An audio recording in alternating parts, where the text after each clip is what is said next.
신명기 18장 9절부터 14절 말씀 마음을 집중하시고 함께 읽어보십니다.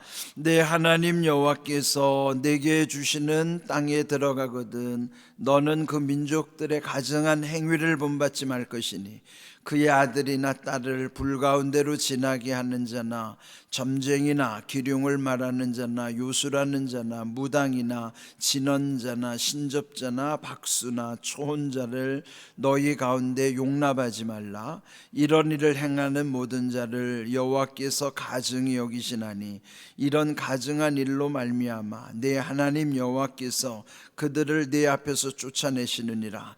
너는 내 하나님 여호와 앞에서 완전하라. 내가 쫓아낼 이 민족들은 기륭을 말하는 자나 점쟁이의 말을 듣거나와 내게는 내 하나님 여호와께서 이런 일을 용납하지 아니하시느니라. 아멘. 오늘 본문을 보시면은 하나님께서 가증히 여기시는 일, 가증이라는 건요 가장 싫어하는 거예요. 혐오하는 일.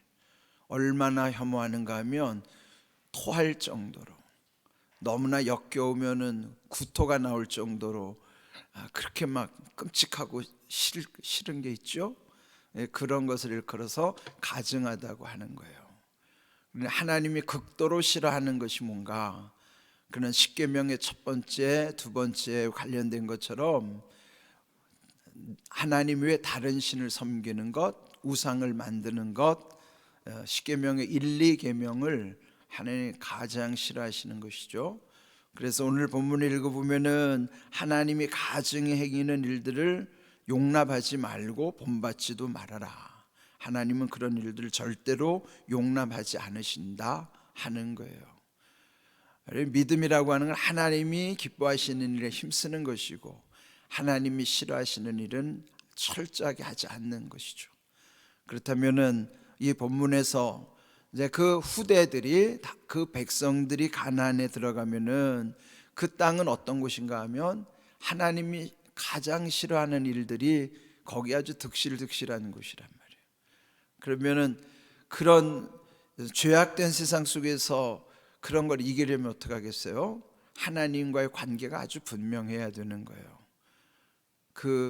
우리가 살아가는 세상이 이와 같이 그런 세상이에요.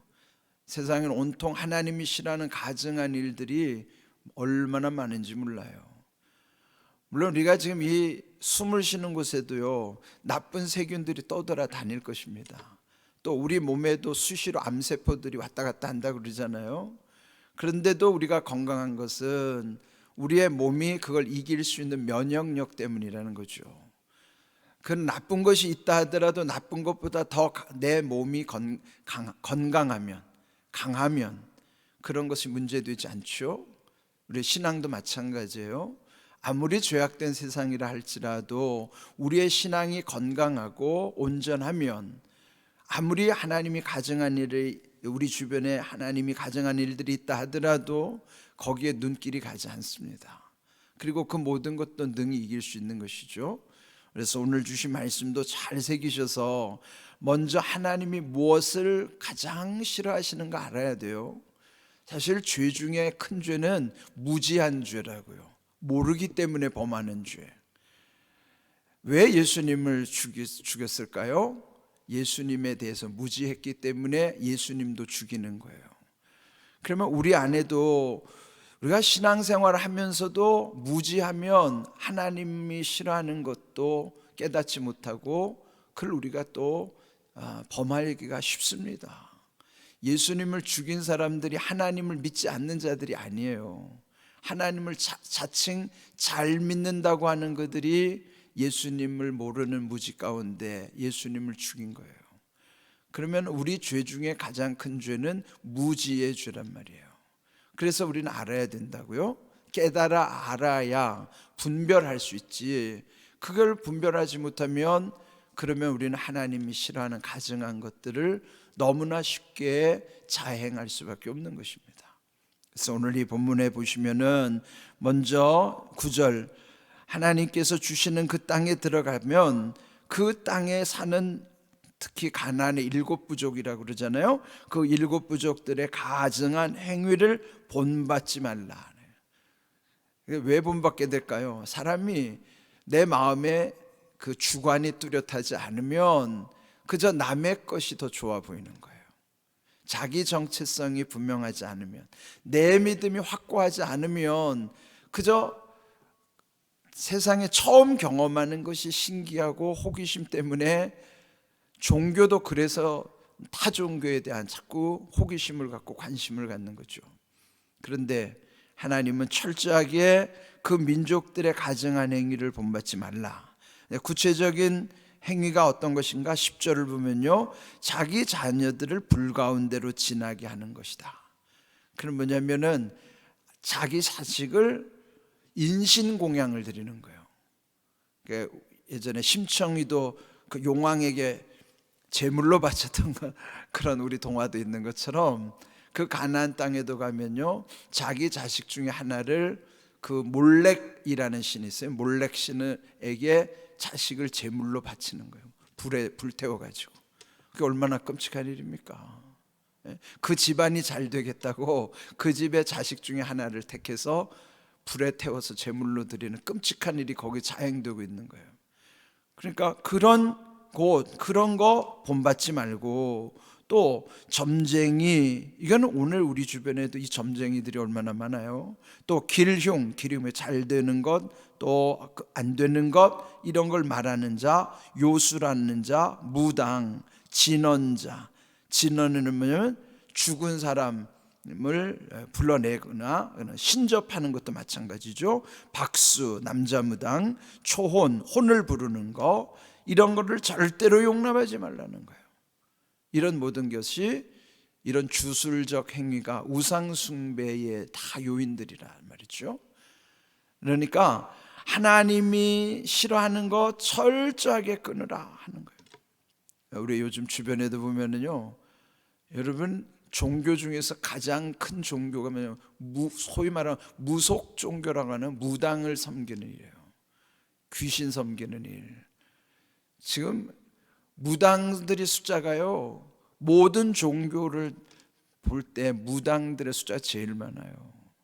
그리고 무당들이 하는 굿이나 점치는 거에 들어가는 건 그 숫자, 금액을 잡을 수도 없는 천문학적 숫자들이 거기로 틀러 들어간다고요. 교회와는 비교도 할 수 없을 정도로 무당들이 득세하는 세상입니다. 그럼 이런 시대에서 우리 사회도 얼마나 하나님이 가증히 여기시는 환경인가를 먼저 우리 알아야 된다고요. 그래서 이런 모든 것 철저하게 금해야 되고, 또 요즘 젊은 애들은요, 무슨 타로점이다, 뭐 이상한 무슨 또 기계에서 뭘 놓고 누르면 거기에 무슨 그런 운세를 보는 거, 이런 거, 또 신문에 오늘의 운세, 이런 것이 다 가증한 일들이라고요. 그래서 여러분, 그거 재미로 봐도 안 돼요. 재미로 봐도 안 되고, 자녀들이 그런 타로점이나 이런 것도 철저하게 금해야 됩니다. 그래서 우리는 정말 하나님이 싫어하는 일은 우리도 싫어해야 되고 금해야 되는 것입니다. 이러한 거 12절도 보면요, 이런 일을 행하는 자를 여호와께서 가증히 여기시나니 그들을 다 쫓아내라 그랬고요. 또 그 까닭은 14절 끝에도 보면은 여호와께서는 이런 일을 절대로 허용치 않는다, 용납하지 아니하시기 때문이라 라고 말씀해요. 우리 안에도 하나님이 가증히 여기시는 그런 모습, 그런 마음, 그런 요소들이 없는가를 잘 살펴야 돼요. 자기도 모르게 그리할 수도 있다고요. 그런데 오늘 이제 중요하게 여겨야 되는 말씀이 13절입니다. 너는 내 하나님 여호와 앞에서 완전하라. 그러면은 우리가 완전할 수 없는 존재죠. 완전할 수 없는데 어떻게 우리로 하여금 완전하게 하시는가? 근데 중요한 말씀, 여호와 앞에 있어야만 그나마 하나님의 은혜 가운데 온전해져 갈 뿐이지 우리가 완전할 수는 없어요. 여기 중요한 건 여호와 앞에서 완전하라는 것이지, 너 혼자서 그거 아니에요. 자기 힘으로 완전해질 수도 없지만 우리는 하나님 앞에서, 하나님의 은혜 안에서만이 완전할 수 있음을 먼저 믿고, 그래서 늘 우리가 하나님 앞에 있다는 것을 의식적으로 생각해야 돼요. 의식적으로 늘 나는 하나님 앞에 있는 존재라, 그를 계속 자기가 스스로 자기 머릿속에서 인식을 해야 된단 말이에요. 여호와 앞에서 완전하라, 이 말씀은요, 창세기 17장 1절 아브라함에게도 주신 말씀이에요. 함께 읽어볼까요? 아브라함이 99세 때에 여호와께서 아브라함에게 나타나서 그에게 이르시되 나는 전능한 하나님이라, 너는 내 앞에서 행하여 완전하라. 아멘. 자, 여기 이름이 먼저 아브람이죠. 아직 이름 바뀌지 않았어요. 그런데 창세기 17장에서 하나님 이름을 바꿔주세요. 아브라함으로. 그러니까 아브라함으로 바꿔주시는 그 장에서 먼저 아브람을 부르시는데, 아브라함은 뭐예요? 모든 민족의 아버지로 그 이름을 바꿔주는 거예요. 나이가 몇 살이라고 그래요? 99세. 인간적으로 볼 때 99세는 흔히 우리가 99세를 백수라고 그래요. 그래, 100백자는 100살이 아니고 100백자의 한일자를 빼면 그게 흰백자가 되거든요. 그래, 그 하나 한일자 뺀 것이 흰백자를 써서 백수라고 하는 것이 99세란 말이에요. 여러분도 백수를 누리시면 99세를 사십시오. 백수를 누리십시오. 아브라함이 백수 때예요. 99세 때. 우리 표현으로 보면 아브라함이 백수를 맞이할 때에, 그런데 우리 문화는 9라는 숫자를 되게 힘들어하고 안 좋아한다고. 9수. 그래, 아브라함은 9수가 2개나 걸린 애란 말이에요. 우리 문화에서 보면 그렇단 말이에요. 믿지 않는 사람들의 표현으로 보면 되게 재수없는 애예요, 이게. 그럼 이 9수가 2개나 낀 99세 하나님이 아브라함 불러서 하시는 말씀이, 나는 전능한 하나님이라 너는 내 앞에서 행하여 완전하라. 왜 하나님이 먼저 하나님이 전능하시다는 걸 말씀할까요? 하나님은 다 하실 수 있다는 거죠. 아브람은 그동안에 얼마나 실수가 많았어요. 아브람 할 수 없어요. 무능하죠.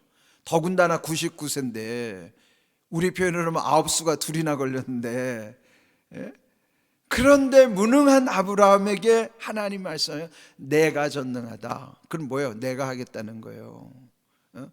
나는 모든 걸 할 수 있는 전능한 하나님이다. 그러면 너는 내 앞에서 행하여 완전하라. 그럼 뭐예요? 하나님 앞에서 행하면 완전할 수 있다는 거예요. 오늘 여기서 말씀드린 여호와 앞에서 완전하라고 하는 말씀처럼 이미 아브라함에게도 이렇게 말씀하셔요. 아브라함이 하나님의 부르심을 받았을 때 나이가 75세라고요. 그 75세인데 그는 100년을 하나님과 동행, 175세에 하나님 부르시잖아요. 75세에서 175세 그 인생 끝날 때까지 하나님과 동행하는데, 그가 터닝 포인트가 되는 지점이 여기 99세 때예요. 이름 바꿔주시지. 그리고 하나님이 어떤 분인가를 명확히 알려주시죠. 나는 전능한 하나님이다. 그러면 무능한 너는 내 앞에서 행할 때 완전하다는 거죠. 이게 답이에요. 우리는 무능한 존재입니다. 할 수도 없어요. 우리가 완전할 수 있는 길은 전능하신 하나님 앞에서 행할 때만 완전할 수 있음을 먼저 믿어야 됩니다. 믿으시기 바랍니다. 이게 믿음이에요. 믿음은 내 능력으로 하라는 게 아니고 전능한 하나님의 능력을 힘입으라는 게 믿음이에요. 내가 어떻게 할 수 있어요? 나는 불가능하죠. 전능하신 하나님이 함께 하시고 하게 하시기 때문에 모든 일이 되게 하시는 거예요. 우리가 그 믿음 가지고 오늘 여기도 보면 하나님 앞에서 완전할 때 우상은 아무것도 아닌 거죠. 눈길도 안 가요. 마음에 들어오지도 않아요. 문제는 우리가 하나님 앞에 있지 않기 때문에 완전한 믿음을 향하여 가지 못할 뿐이에요. 오늘 비결은 뭐예요? 여호와 앞에서 완전하면 됩니다. 또 아브라함에게 전능하신 하나님이 말씀하신 것처럼 여호와 앞에서 행하면 완전하라는 명령은 우리가 하는 게 아니에요. 믿기만 하고 믿음을 순종하여 갈 때 하나님이 하게 하시는 것이고 되게 하시는 것이지, 우리는 불가능해요. 믿음은 하나님의 능력을 힘입어서 불가능이 가능케 하시는 하나님의 은혜일 뿐이지 내 능력 아니란 말이죠. 이런 귀한 은혜를 기억하시고 오늘 이 말씀 여호와 앞에서 완전하라, 이 말씀을 기억하시고요, 하나님이 가증히 여기시는 모든 것을 여러분의 삶 속에서, 가정에서, 우리의 모든 사회 속에서 이런 모든 것을 다 멀리하고 이겨낼 수 있도록, 그래서 전능하신 하나님의 은혜로만 온전한 믿음으로 세워질 수 있기를 주님의 이름으로 축복합니다. 아멘.